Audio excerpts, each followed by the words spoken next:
Lisa Brennan. And I'm Justin Trice. Welcome to Crime of the Arts, a true crime podcast that peeks behind the curtain to shine a light on the dark and untold truths of the creative arts. From film set mysteries to celebrity murders and art heist, these two theater nerds will usher you into the unknown. This week, I'm going to tell you the story about the Transy book heist. And I'll tell you the story about the mysterious death of Natalie Wood. Have you ever heard of this story, Justin? The Transy book heist? No, I have not. Okay. Transylvania University is a private university in Lexington, Kentucky. It was founded in 1780, making it the first university in Kentucky and amongst the oldest in the United States. For those listening, Transylvania University is privately owned. Yes. We don't know who owned it, and it's been open since like the 1700s, she said. 1780. Yeah. 1780. So I assume there was a well-established entrepreneur named Dr. D. Acular. For anyone listening, give us your theories on what you think about that. And, right. Yeah. But okay.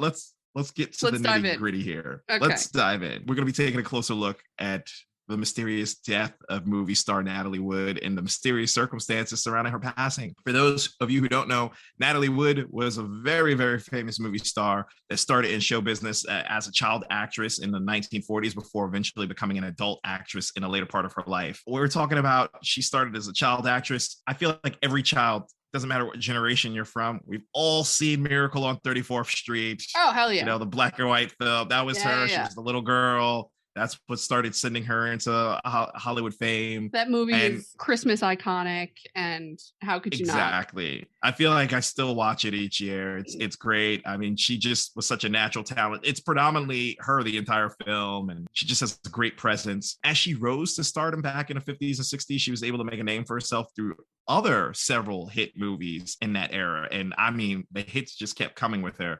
We're talking about West Side Story, you know, which you all saw back then, Gypsy, The Searchers, and another classic film, coming of age film, The Rebel Without a Cause, which it's kind of crazy. One of your favorite movies ever.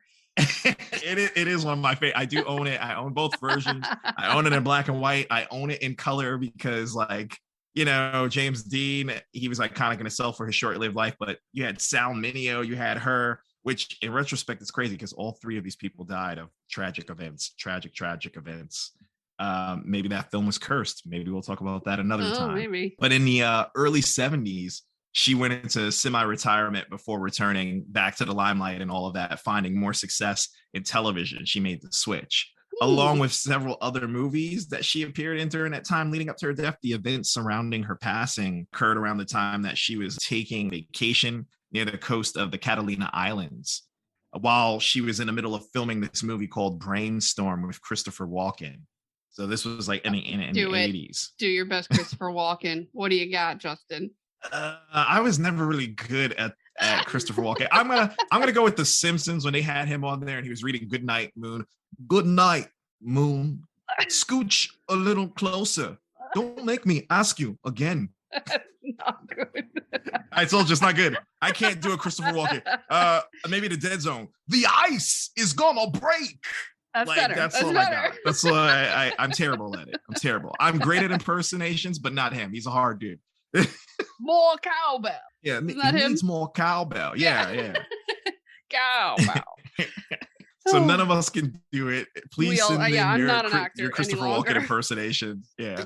Garbage. We need, yes. If you got one, send it on over. We'll drop you in the episode. Yeah, we'll drop you in the episode. But yeah, she was in the middle of filming that and they took a little break. So her co-star was Christopher Walken, and that was the last film that she ever appeared in. So let's go ahead and jump right into the tale behind her rise to fame, her complicated relationship with her husband, Robert Wagner. You guys probably know Robert Wagner. He was a famous movie TV star. He was known for the TV show Heart to Heart. In movies, because it is a generational thing, it was Towering Inferno, I believe he was in. For younger people, or slightly younger people like us, you know him as number 2 from Austin Powers. You also know him from 2.5 Men. Charlie Sheen's mother was dating him on the show. She was originally born under the name Natalie Zacharenko, born in July 20th, 1938 in San Francisco, as the child of Russian immigrants who met each other while living in the U.S. Her parents only got married like 5 months right before she was born, and initially raised her in Santa Rosa, in the Santa Rosa home, where she was first noticed by crew members who were on the set shooting a movie nearby. She got her first start in show business when she landed an uncredited role for a short 15-second scene in the film called Happy Landing, which she shot just weeks before she turned 5. The director of the film, Irving Pitchell, took notice of her talent, and he stayed in contact with her parents in the following years to keep them in the loop for any opportunities that might open up for future movies. Her first big break as a child actress actually came in 1946 when she starred in one of Pitchell's films called Tomorrow is Forever at the age of 7. After her appearance in that movie, she started to pick up more consistent acting work over the course of the next few years, which included arguably one of her most well-known roles that we just mentioned earlier was Susan Walker in Miracle on 34th Street. Seriously, if you've never seen the film, take a look at it. It's just a wholesome film. Even if it's not around Christmas time, take a look. It is about Christmas, make no mistake, but like it is the type of film where I don't know, I don't get weirded out when people watch it outside of Christmas. It's okay. It's okay. 7 is when she really started breaking 7. in? That's so young.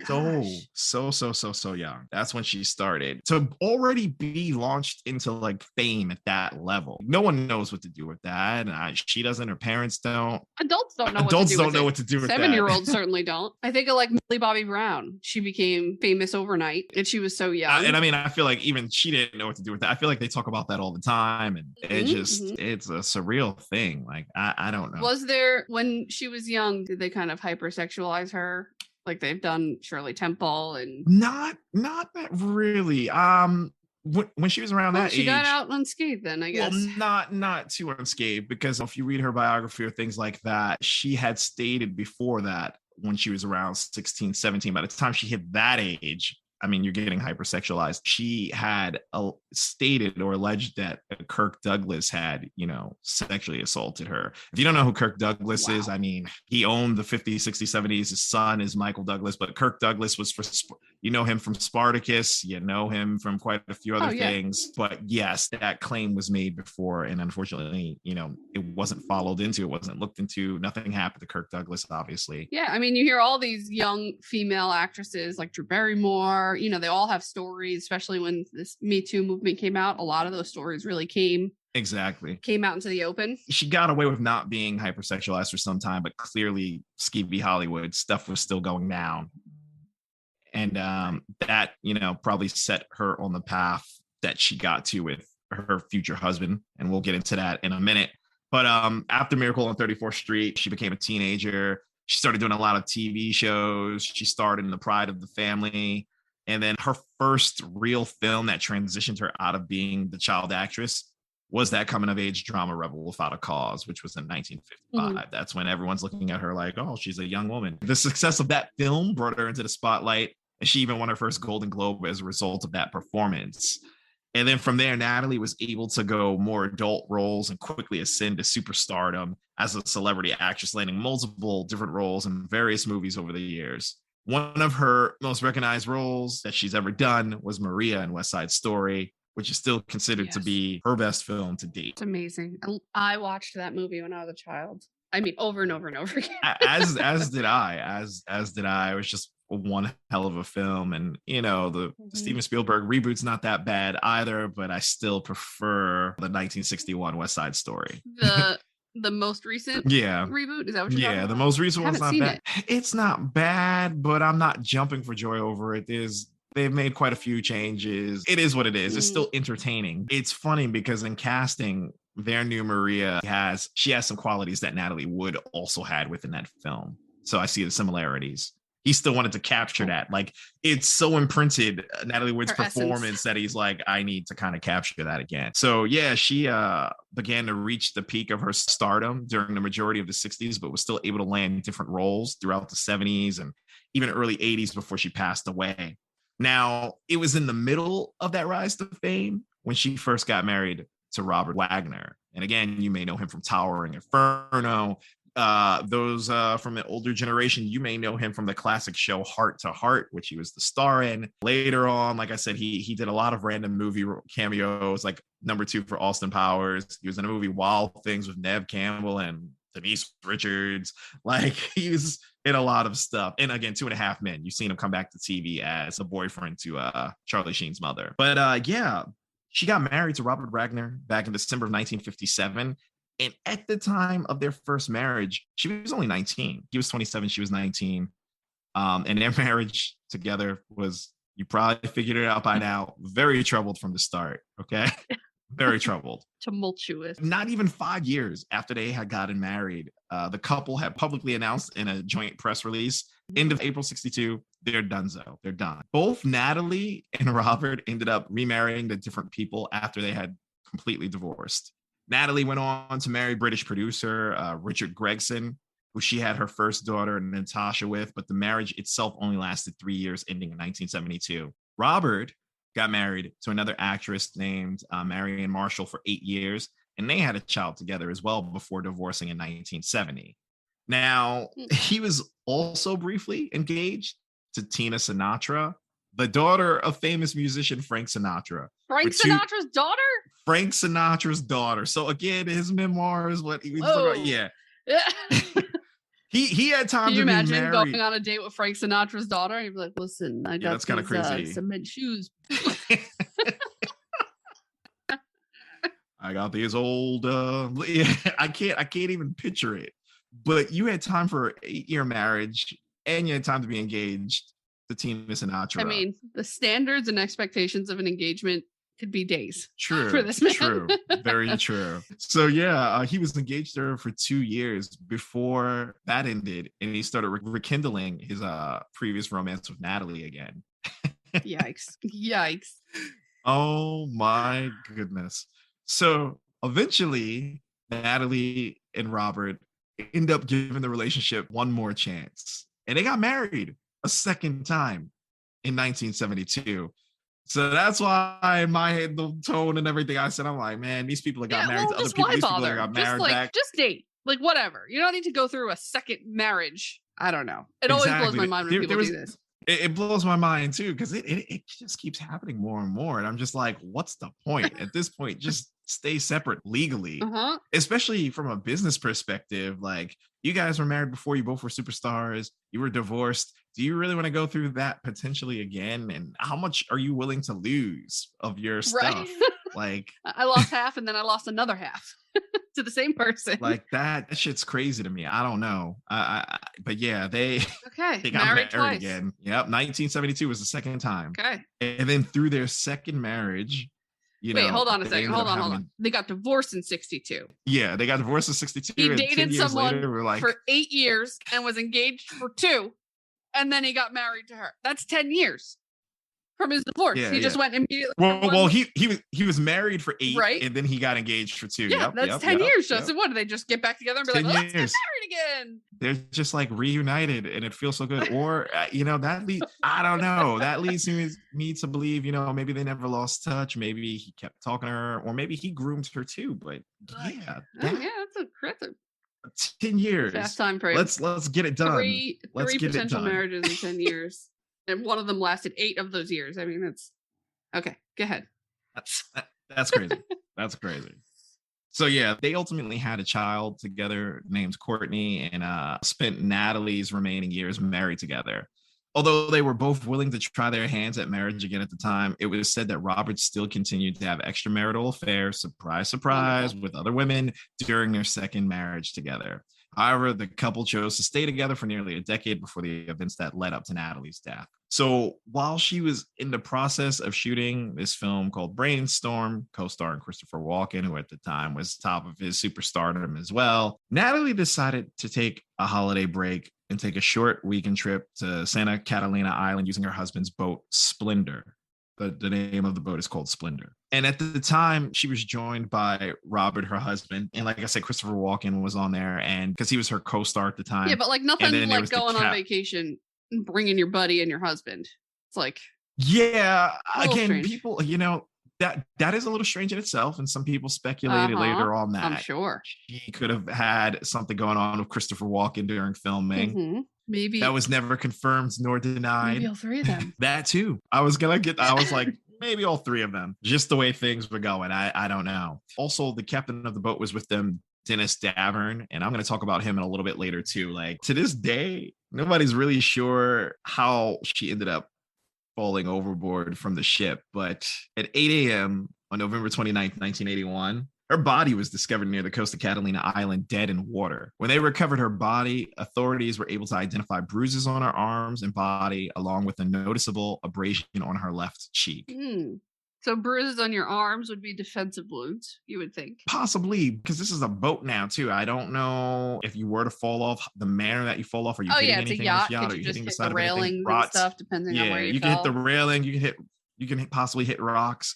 But her husband Robert claimed that he had gone to bed without her and was unaware that she had fallen overboard from the ship. The captain, Dennis Davern, claimed that he had heard Natalie and Robert arguing during the evening before her death, which Robert had denied at the time of the incident. Yeah, sure. That's probably more closer to the truth than anything else. In his later memoirs, he finally admitted that they did in fact have an argument right before she had drowned. He did not state what that argument was about. There's no context to that argument. That's like fucking OJ writing the book saying, like, if I was to murder her, I would have done that. Yeah, I didn't kill her, but if I did. A story by OJ Simpson. Yeah, like what? Oh boy. Yeah, the hubris of these fucking people. Exactly the right word. So he's claiming all of that in the memoirs that he finally admitted they did argue right before she drowned. Her autopsy report also found that she had a very high blood alcohol content level and traced some painkillers in her system at the time. So she could have been drunk and, under the influence of sedatives of some kind and fallen off. Right, because that was kind of a Hollywood norm too. Wine, alcohol and sedatives, painkillers, whatever. But ultimately, the Los Angeles County coroner at the time determined her cause of death to be accidental drowning and hypothermia. Apparently the boat is still over there. It's still there to this day. Wow. It's been stripped of most things, but you can still see that it's splendor. That's what the county coroner had determined back then. They concluded that she had gotten too intoxicated on a boat and accidentally fell over into the ocean as a result. Natalie's sister Lana disagreed with their ruling because she alleged that Natalie was actually terrified of the water and would go nowhere near it if possible because she couldn't swim. Hold on. So, yeah. Why is your vacation on a fucking boat if you don't like water? It's weird. That's a weird choice. That is a very weird choice. And now it makes you wonder whose choice was it? Was it really hers? Was it his? Was he like planning and to we're bring her there? Was he planning? Yeah, because for me personally, me just trying to connect the dots, it's like you cheated on her all the time. I don't know. Maybe she finally started fucking Christopher Walken. You found out. Maybe Christopher Walken told you. I don't know. And now you plan to have them both on the boat to kind of talk to them. And maybe you spoke to them. And later on that night, she was drunk enough to say something back to you. And you slapped her, knocked off the boat. Justin. Did what you did. Do you like boats, Justin? I don't like boats. Why don't you like boats? You don't see me on boats. Because I'm a terrible swimmer. I mean, I've gotten decent over the years, but I don't feel comfortable to swim. Period. Okay. I will swim. I will swim if I have to save someone's life. Like again, I'm hold a flight on. With attendant, that being but said, yeah, I don't. You are not a fan of water, so therefore going on vacation on a boat probably wouldn't be your first choice.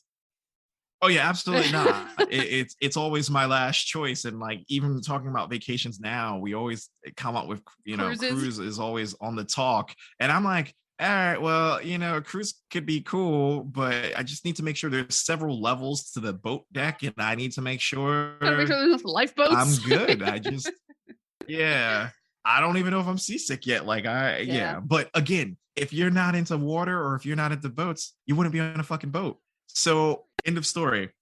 So none of that's adding up. None of it's adding up. And then it also makes you think, because it's like, I've never seen her in a movie that required water too. So I truly believe her sister, that she can't fucking swim and she hates water.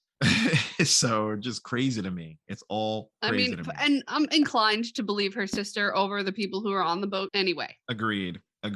Well, that's the thing. Christopher Walken claims he didn't know anything. He didn't hear about anything. I don't know anything that's going on. I'm just sitting in my room. Yeah, and again, Robert Wagner at first was like, yeah, nothing happened. And then he admitted later on in his memoirs that they were arguing. So it's just nothing's adding up. There's too many inconsistencies. And now that we have this little detail that she hated water, fear of water, she couldn't swim. I mean, it's things are looking pretty damning to me, but there's no hard evidence. And that's Right. the problem. Right. There were even two potential witnesses. Her sister said all of that about not being able to swim in the water, but there was even two potential witnesses from a nearby boat that claimed that they heard a woman screaming for help at night. Oh, good. And they did no things? Two witnesses, the people on the boat actually tried to look. They couldn't find where they were hearing. They were far off within the water, and they're allegedly hearing this woman screaming for help and all these things. Ultimately, they're coming across the water. They see nothing. They hear nothing else. Right. And it gets more fucked up because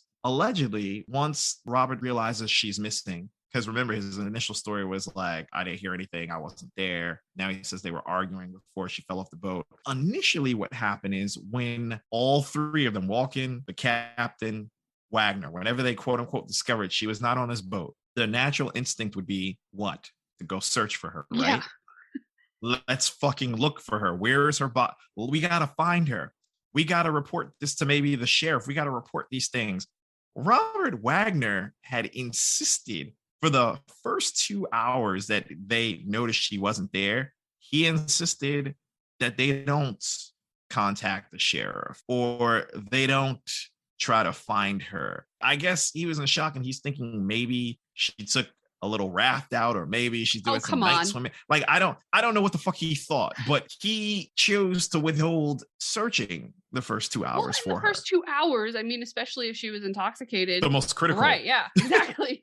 Exactly. She may have still been alive potentially in those 2 hours. And maybe that's why he didn't let anybody go. Exactly.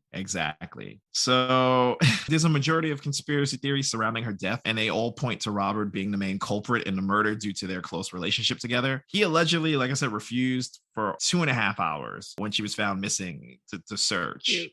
And then another theory suggested I hope she haunts him. You know, I hope she haunts him.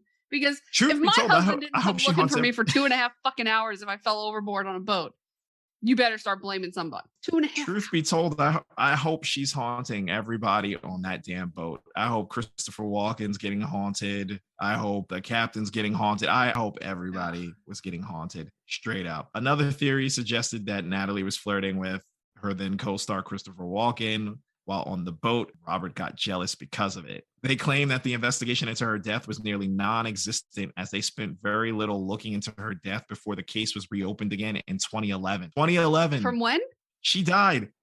She died in 81. 2011? The case was, yeah. Why? Why indeed? Leading people to believe that Robert tried to keep things under wrap. That's what that's about. Wait, so what happened in 2011 that would cause him to all of a sudden give a shit about his memoirs or? Between the combination of memoirs, Natalie's sister Lana, and even Natalie's daughter ended up starting to write like a biography about the life of her life and things like that. Does she think that and her father biography killed her mother? She thinks it's foul play with her father because she also goes on to talk about at first when she was interviewed back then and all these other things, she didn't really talk much about it. But later on, she goes on to start talking about how, you know, unfortunately, her father would get violent. And like there has been instances of assaulting Natalie Wood. Also amongst his usual cheating and every other fucking thing. Yeah, he's a gem. Yeah. The daughter never seen him physically assault her. You would just hear the arguments, hear the stuff, see the marks. Gotcha. So that's a whole other thing too. Yeah. Oh, it's so sad. So once all of this started coming more to light, you know, the case was revisited in 2011. The LA County Chief Coroner ended up amending Natalie's death certificate, and he changed her cause of death to drowning and undetermined factors. So in the wake of the new evidence that was being brought to light, because that's why they changed it, because of that. But because they were unable to clearly establish the main reason why she had fallen into the water in the first place, and that she may have gotten the bruises on her body before she went overboard. So in 2020, the medical intern who served under the LA County Coroner at the time of her death suggested that the bruising on her body was consistent with that of someone being forcefully thrown overboard. Did you say 2020? To this day, 2020. Wow. Yeah. This is very recent. They're doing activity on this. I had no idea. Very fucking recent. And I hope they keep going. The medical intern who served back in the LA County Coroner at the time of her death, they're still kicking. Okay. And in 2020, and they suggested that the bruising on her body was consistent with that of someone being forcefully thrown overboard. See, and that's what I was saying before too about bruises on her arm, bruises on her cheek. It's like depending on how you Right. fell, and just trying to picture this grown ass man trying to pick you up and throw you over. Maybe you're fighting back, but maybe as he's holding on to you and trying to drop you and your face is hitting the side of the boat, or Oh, yeah, your and, arm like, keeps hitting the you would think bar. that depending Like, on where the bruises were, like, your upper arms are more likely if someone's trying to move you, right, rather than your yep, lower forearm. So I'm sure all exactly. of that plays into the decisions they're making. To this day, no one really knows for sure how she ended up drowning and if there was another party involved in her death. Now, I told you I was going to get back to the captain because the captain had a lot to say years later, too, to the point where this man even had a podcast at one Shut point. up. Uh, yeah. Oh, no. He's later on in life, 30s, back around 2018, just like 37 years later, he started popping up. He started doing interviews like on Megyn Kelly's Today Show, things like that. He starts being open about it. He had to take a polygraph test back then to see The the sheriff polygraph department tests, you wanted know, to see if they're he knew not worth anything. a damn. Yeah, and exactly, they're not worth a damn, and he passed it with flying colors. And in 2014, Captain Davern wrote a book. It's called Goodbye, Natalie, Goodbye, Splendor. He wrote it, and co-author Marty Rulli alleged that Wagner pushed Wood off the yacht to her death. That's what they were That's what the claiming. book is about? That's what the book is Oh, about. That's what the Jesus. book is about. And then it gets crazier because the first year, once she died, that first year, basically of the death, for the record, Robert Wagner, like, fucking remarried 2 months after. That's a whole other thing in itself. Oh, I'm not going to get I into, mean, that's par for the but course it's with him. all, yeah, par for the course with him. But Captain Davern actually ended up living with him for a year straight after that. Why did Weird. Captain Davern need to live with him for a year straight? Hmm. Basically, Captain Davern in his book talks about that, and he states like this was Robert Wagner's way of kind of keeping an eye on him to make sure he didn't say too much to tabloids or he didn't do this and that. But to the extreme that it was, this man didn't get to talk to his family and friends as much. And when Robert Wagner returned to television with Heart to Heart, Davern was still living in that house for the year. Anytime Davern would get like a boat job, things like this, Robert Wagner would have his personal driver drive him solely to the marina or solely there and come back. Like he barely was leaving this house. He was really under Everything's his taken thumb. care of. Yeah, he was under his thumb, which is just insane. And Davern, he hosts a few years ago, he started hosting a new podcast. It's called Fatal Voyage, The Mysterious Death of Natalie Wood, with Rulli, his co-author. He goes into extensive depth about what it was like living with Robert Wagner for that year. And he states, like, I was basically a hostage. Like, Robert Wagner's trying to make it seem like he's doing everything to help me out and make sure I can mentally recover. But on the flip side of that, every little thing I did was micromanaged and watched. And again, I couldn't leave the house on my own. He always had his people take me straight to work, straight to back. If I'm getting phone calls, he wants to know who it's about, or it's like screened. Like, it was a whole bunch of shit going down. Well, and the thing So is, tell there's me, no statute of limitations on murder. So, I yeah, mean, why not just go to the cops? Why write a book? You money hungry son of a gun. it's just wild. He's like, when I would go to work, they drive me to the studio. At the end of my workday, the driver's already there waiting for me with a bodyguard. When I would go to bed at night, close the door to his room, and it was sort of like a magnetic lock where you couldn't open the door. Shut up. Oh my God. Swear to you. That's so creepy. Yeah, he has a podcast, Fatal Voyage, Mysterious Death of Natalie Wood. He goes in depth about all these things. So tell me this, if you were her husband, you don't know anything about what happened, would you withhold people searching for 2.5 hours? Would you later change your story to, yeah, we had an argument and not tell us what the argument is about? Would you then keep the fucking captain hostage for a year? Captain there?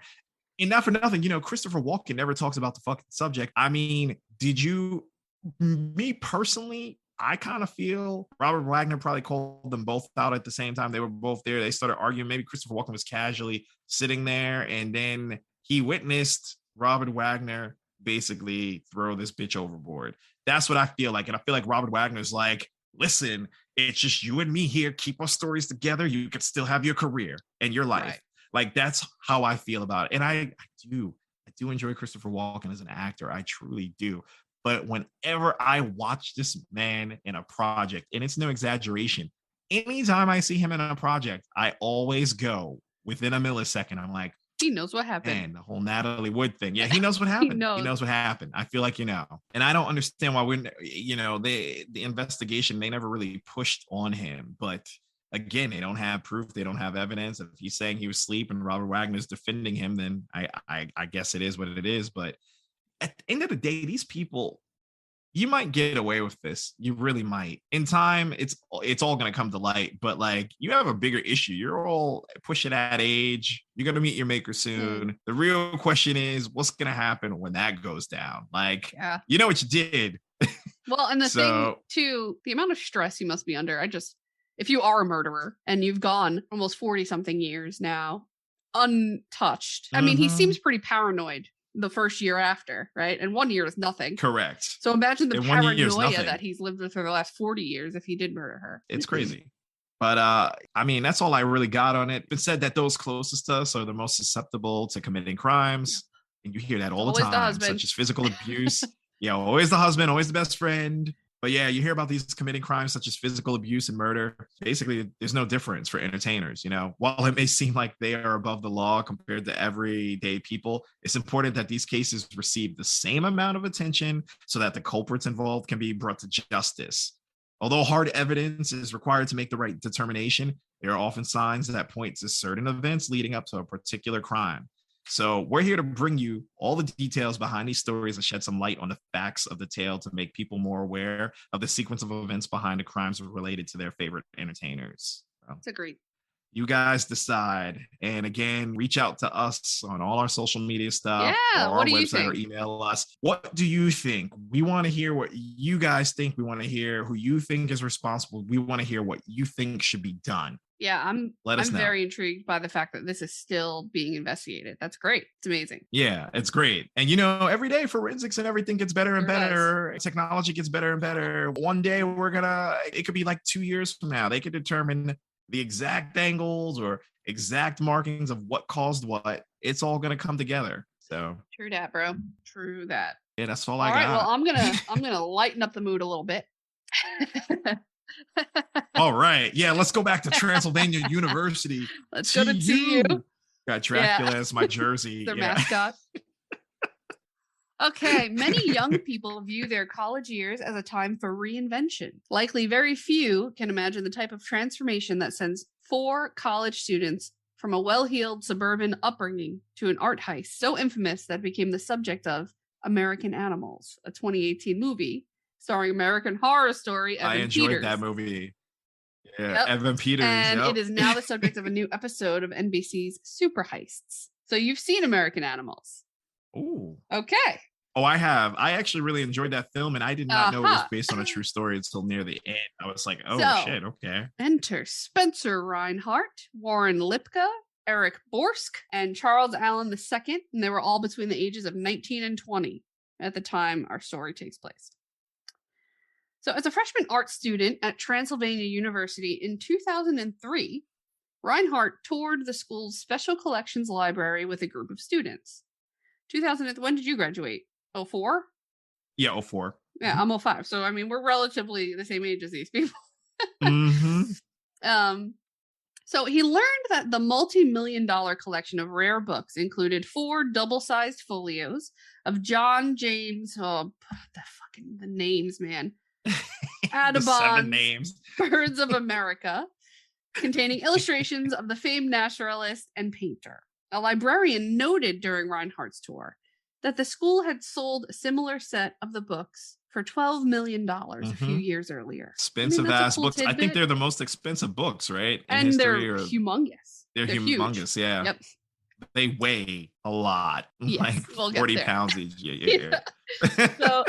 So after the tour, Reinhardt went home and he mentioned the valuable books to Lipka, his childhood friend who recently dropped out of the University of Kentucky. Okay. Lipka already had an illegal side gig. He and Borsk, a former high school soccer teammate and college teammate, were making thousands of dollars creating and selling fake IDs to college students. That's a good little side hustle. Not that, listen, don't do crime, folks. I'm just saying.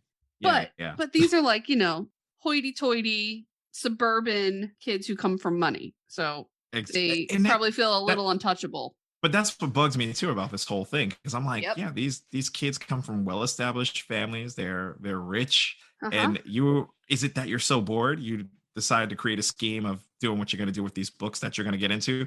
Like, what the fuck was the point? Was it just for the thrill? Was it, Right. Yeah. So if you could make $12 million in one day, where is the line drawn? If you're already rich, I don't know, but $12 million in one day, I mean, it's a lot of freaking money. It's a lot of money. It's tempting, yeah. Sure. I mean, it's insane. It seems too good to be true, right? And it probably is. The 4 men involved say they were drawn to the idea of the heist as a way of pushing back and rebelling against the wealthy suburban lifestyles in which they were raised. Oh, would you just blow it out your ass? I can't. Excuse. Woe is me and my privileged life. Me and my now white that I'm getting privilege and my rich money parents. Me and my white privilege, and now that we're caught doing crimes, like it was the hardest life. Bored, I must break the law. So in an interview with NBC, Borsk said a light bulb went off and they thought, we could steal those and sell them for $12 million. What's wrong with you? What is wrong with you? No, you cannot. So the 3 men spent the better part of a year sketching out the heist plans. They decided they needed a 4th person, so they recruited Alan, who was another high school friend, and whose father was a prominent real estate investor in Lexington, Kentucky. Okay. Alan was a business major at the University of Kentucky at the time, and says he was initially against the idea, but the allure of millions of dollars drew him in. These boys are stupid. I'm going to say it up front. Stupid. Okay, so the 4 plotters spent months researching rare books, auction houses, and Swiss bank accounts, according to court documents. Ultimately, they decided to target several valuable books. Audubon's folios valued by Sotheby's as $4.8 million. 3 additional works by him valued $285,000 in total. There was an early version of the 15th century Latin encyclopedia, and that book is valued at $450,000, and a rare 1425 handwritten religious devotional calendar valued at $200,000, and an 1859 first edition of Charles Darwin's On the Origin of Species by Means of Natural Selection valued at $25,000. I don't know how the Darwin book is the lowest one, but that's so. The heist would be meaningless if the 4 friends couldn't find some way to sell those books on the black market. So Lipka contacted a former criminal partner from his fake ID racket, and that guy put him in touch with a contact in New York City who connected the college students with a black market buyer in Amsterdam. So that's a pretty far-reaching connection. That's a very far-reaching connection. Yeah. Okay, so the buyers told him that the books would need to be appraised by a major auction house before any eventual sale. So Lipka created a fake email account for an alias by the name of Walter Beckman, which I mean sounds like a hoity-toity. It sounds like a hoity-toity art dealer or something. Yeah. Walter Beckman. And he used it to contact auction houses like Christie's. So in the meantime, Reinhardt drew floor maps of the library and crafted disguises, settling on gray wigs and fake beards to make the group look like old men. Oh. Geniuses. We got geniuses on our hands here. Borsk and Alan staked out the library, counting how many people entered and exited the building at different times of the day and monitoring the campus security. I mean, they're really committed here. They're year's worth of this? They're committed, but it just sounds like they're young and dumb, and this seems like it's a game to them, honestly. A game, right. Yeah. Yep. And imagine they put this much effort into literally anything else. Yeah, seriously, like you said, the boy drew a fucking floor plan of the library. Like, I mean, if the 4 of them put this much interest into literally anything else, they probably could have legally made $12 million. So they would turn every doorknob in the library to see where it went and check fire escapes to see if the alarms went off when they opened the doors. Borsk said that it was exciting and they felt like they were alive probably for the first time in their lives. I mean, go to a fucking amusement park. See what I mean? Exactly. They had too much free time and they're just doing this for the thrill. They don't even care. They're like, yeah, we're becoming a part of something. Race and we're cars, just gonna get go it done. travel Yeah. the country, the world, go on a jet plane. I don't know. There's probably a billion other things I would prefer to do than stake out a library and turn handles. So once the plan went into action, even the months of careful planning couldn't prevent it from quickly unraveling. In mid-December of 2004, during one of the most empty seasons on campus, the four men rolled up to the library. They were undisguised, as the wigs and the beards had drawn too much attention. Go figure. Go figure, yeah. You're putting all this time drawing floor plans and spending a year dedicating research, and you chose to go the cheapest fucking route with your costume. You got some Party City gray hair. Right. You Party City gray hair, yes. So, on the morning of December 17th, 2004, Betty Jean Gooch, a librarian in the Special Collections Library at Transylvania University, was preparing for her 11 o'clock appointment with Walter Beckman, a man she had never met. She affectionately also refers to herself as BJ. So, yeah, okay. BJ Gooch. BJ Gooch. Oh my goodness. That's a hell of a name, isn't it? Sounds like a is. cartoon, like a comic book character. A comic book character or some sort of porn star. I don't know. BJ Gooch. Well, if you saw BJ, the porn star part would be a little awkward. Oh no. She's like well into her 50s when this happened. No. I think she's a little old lady now. Okay. Over the phone and by email, Beckman had asked to view, among other items, the first edition of Charles Darwin's On the Origin of Species and 4 double-sized folios of John James Audubon's Birds of America. The pair entered the library wearing heavy coats and gloves and wool caps. Beckman, quote-unquote, signed the visitor's log. With a long, thin face and bleached blonde hair and sideburns, he appeared younger than Gooch had expected. He was also less cordial and more agitated in person, asking Gooch soon after arriving if he could invite a friend along to see the books. She agreed, and a few minutes later, a short, dark-haired young man, also dressed in a winter coat, cap, and gloves, entered the library. The two men followed the librarian into the rare books room, and John closed the door behind them. Mm-hmm. As she was heading toward the display case, Gooch felt a tingling on her arm and collapsed to the floor. Lipka had used a small stun gun to tase BJ Gooch. Oh my goodness. He and Borsk tied her up while Reinhardt looked out for security and Allen waited in a getaway van. In an interview with NBC, Gooch calls the experience harrowing, saying she still suffers psychological trauma from the robbery. Which is all well and good, but she played herself in that movie. Yeah. That was BJ Gooch. In the movie, Justin. The librarian, that was BJ Gooch. I guess she felt if reliving it might help her, or she just wanted the paycheck. She did say that it was kind of therapeutic. Yeah. But I mean, at least she had a real reason. Okay, she wasn't trying to market herself. She was just trying to be in a movie. So, as Lipka and Borsk lugged the heavy valuables down an emergency stairwell, each of the 4 Audubon folios alone reportedly weighed nearly 50 pounds. So that's 200 pounds of books. Just the half of what they were trying to take. Yep. And these are like frail guys. They're not fit per se, right? These are rinky-dink little guys. Yeah. I mean, they're no football players, you know? Yeah. So they encountered an assistant librarian who chased them out of the building. And they ended up dropping the multi-million-dollar folios right where they were and leaving them with only the less valuable books. So they just and they dropped the bags and they ran away. By 1 o'clock that afternoon, the 227-year-old liberal arts college was swarming with campus police, uniformed Lexington police, plainclothes detectives, and forensic teams, as well as local news crews covering the developing Transy book heist, a crime that would one day be listed among the FBI's all-time most significant art theft cases. From the facts that were available, it appeared that a team of 4 men, described as Caucasian, in their 20s, had stolen some of the most prized books and manuscripts in the university's collection and attacked a librarian in the process. The take could be more than $5.5 million. The thieves left no fingerprints behind, and there was almost no witnesses. The gang sped away from the library, evading capture that day. But hearing about the loss of the Audubon folios, their Amsterdam buyer backed out of the deal.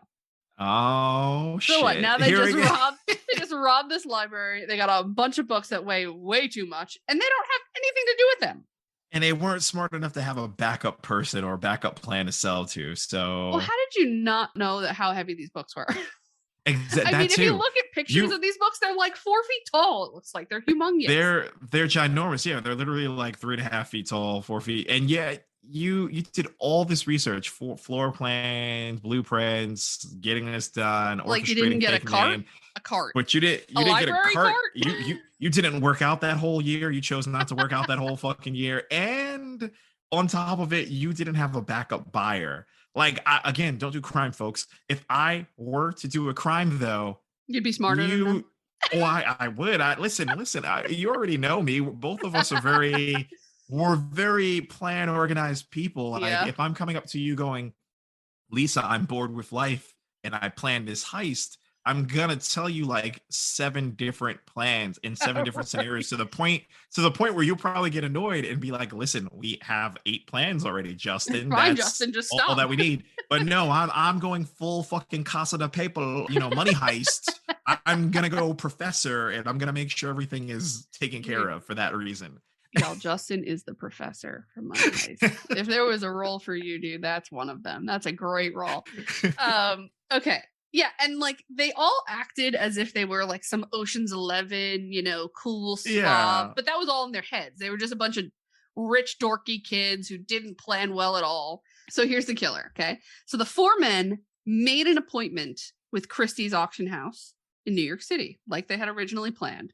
And they were hoping to get the books they did steal, which were still estimated to be worth several hundred thousands of dollars, appraised without arousing any suspicions. And this was their fatal mistake.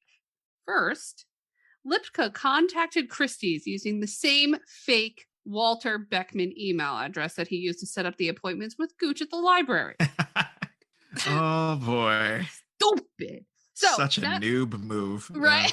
Yeah. So that allowed the police in Lexington to connect the thieves to the auction house. I was really floored that they were using the same email address, said Pat Murray, a retired Lexington Police Department detective who worked on the case. I started thinking, these guys aren't as sharp as they think they are. And you are correct, sir. Borsk and Allen dropped Lipka and Reinhardt off around the corner from Christie's. As a precautionary measure, they left the books in the car, and a uniformed doorman cheerily welcomed both boys into the lobby, where they informed reception that they were there for Mr. Walter Beckman's appointment with Thomas Leckie, Christie's rare book specialist. After a short wait, a young Christie's employee named Melanie Halloran came out to apologize that Mr. Leckie, due to an impending public auction, would be unable to see them. But she offered to take his place, and the boys readily agreed, and she escorted them through the office to a small conference room. Lipka introduced himself as Mr. Williams. Reinhardt called himself Mr. Stevens, and as they took their seats in the conference room, Lipka explained that he and Mr. Stevens are the sole representatives of Walter Beckman, whom he described as a very private individual from Boston, who had recently inherited several valuable rare books and manuscripts. Mr. Beckman now wanted these books appraised. When Halloran inquired about them, Reinhardt spoke up and offered to fetch them from the car. So they left the books in the car. They went in empty-handed. Returning 5 minutes later with a rolling red suitcase in tow, where he opened it up on the conference table. Inside were the books wrapped in sheets and pillowcases. They're the worst. The worst. They are the worst. You know how damaged those books could have been? You've already dropped them in this cheap ass pillowcase. You couldn't even at least wrap it in like a very fancy cardboard or a fancy rich down comforter. I don't know. You put it in a sheet. And you put the sucker in a pillowcase and you shoved it in your suitcase and you wheeled it into Christie's auction house. Okay, so as she inspected the items, Halloran dutifully took notes, then asked a few questions regarding the provenance, which we learned about in a previous episode. That is the documentation of where these books started and how they got to where they are, which Reinhardt answered as best he could under the circumstances, which obviously was completely full of shit. The meeting ended after 30 minutes, and Ms. Halloran escorted the two out, assuring them that she'd be in touch after conferring with her superiors on the best way to move forward. When she asked for contact information, Reinhardt gave her his cell phone number. Borst said his personal number. Yeah. So Borst said we spent all of this time doing all of this stuff just to give them our real phone number. This is like the biggest slip up in the world, brah. All right, he didn't say brah, but he might as well have been like, he yeah, might as well brah. have, yeah, brah. So police were able to track the phone number to Reinhardt, obviously, quickly identifying him as a Transylvania University student. Then they reviewed security camera footage of Reinhardt and Lipka visiting Christie's for their meeting. Murray showed the footage to his son. Murray's the cop. Okay. And his son was around the same age as the suspects, and his son immediately recognized Lipka from high school. Hey, don't I know you? Wait, hold on a second. So the four friends were arrested in February of 2005 in an FBI raid of Reinhardt's dorm room and the Lexington home where Lipka, Borsk, and Allen lived. Each one of them pled guilty to multiple counts, including conspiracy to commit robbery, aiding and abetting the theft of objects of cultural heritage, and aiding and abetting transportation of stolen goods, according to the court documents. The police found the stolen books. They were undamaged by the four men in a duffel bag. Fascinating. So everything was recovered. In December of 2005, a year after the heist, the four men were each sentenced to an identical 87-month sentences. So 7 years apiece. And they were all released in 2012. So where are they now? Reinhardt is now a working artist who actually painted the movie poster for American Animals, in which both he and Lipka appeared in as themselves. Oh my goodness.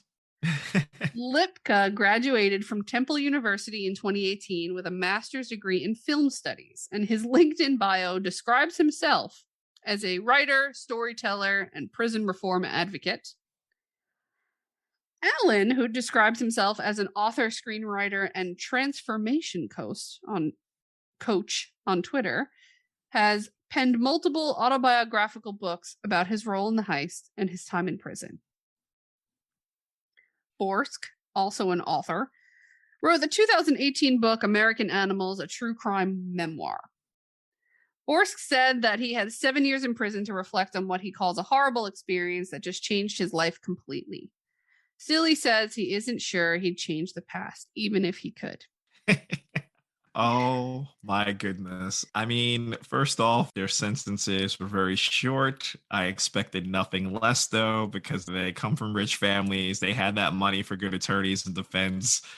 It should have been longer, but it seems to me that, they did the time. I feel like there's no actual harm was done besides the fact that they're just idiots and couldn't pull this off. Right. I mean, okay. I feel like maybe was there at an least assault charge? There wasn't even an assault charge. That's what I was about to say to you. I'm like, they tased an elderly librarian. There should have been some sort of and tied her up. Yeah.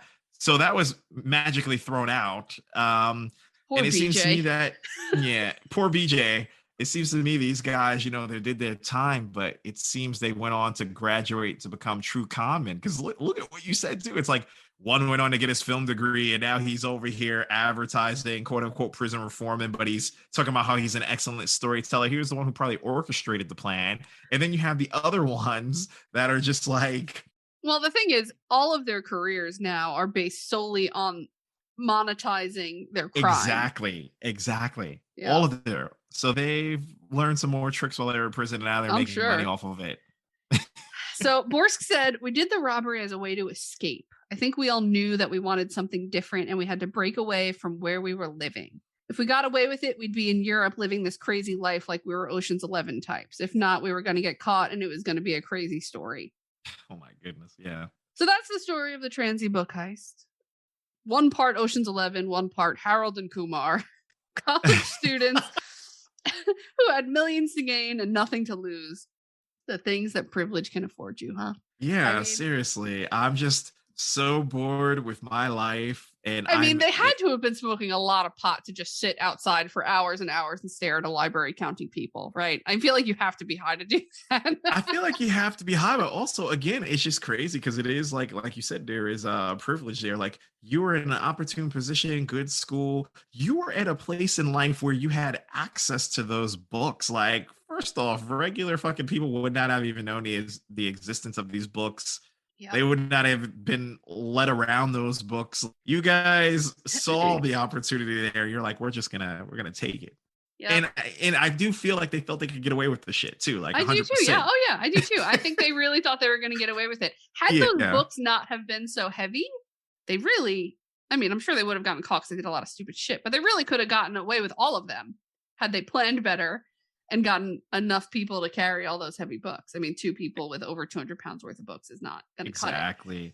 Again, we don't condone crime. Of course. The best part about this podcast is we get to make fun of the idiots who do stupid shit like that. Exactly. We get to make fun of it. I'm just saying we don't condone, but if you're going to commit crimes that require fitness or an active level of endurance, there's just a lot of planning with not planning in the right place. Yeah. Yeah. Work out, get that endurance up. It's like the zombie apocalypse. You don't want to be out of shape. You don't want to be without stamina. Dead in the zombie apocalypse. No, dead. You're fine. You're fine. No, you have a young son. You've got the will and everything to That's protect all I have. That's all I have. Which is what's going to lead you to do the most superhuman things. Like I need Christina Pitter to come move here. If there was ever a zombie apocalypse, she'll save me. It certainly won't be me and my handgun that I've never done anything with in my life. Well, I hope that lightened things up a little bit. We've been doing a lot of murder by family member stories. And, unfortunately, in Hollywood, there's a lot of that. You hear, there's a lot of that, yeah. Prevalent in society, I think. But because it's Hollywood, you hear about the full extent of those stories. So we're going to try to change it up a little as we go. But we'll throw some light ones in here like this, hopefully, every once in a while.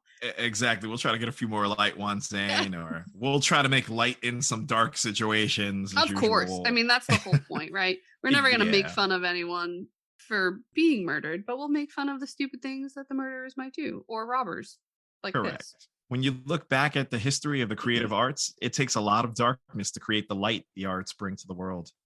Thanks for joining us this week. And if you enjoyed our conversation, please subscribe wherever you listen to podcasts and go over to Apple Podcasts to rate and review. Please check out our sources listed in the episode notes. They're amazing. And you can find us on Facebook and Instagram and all of the social platforms at Crime of the Arts Podcast. We're looking forward to having you back next week. Until next time, peace out, everybody. Peace out, everybody.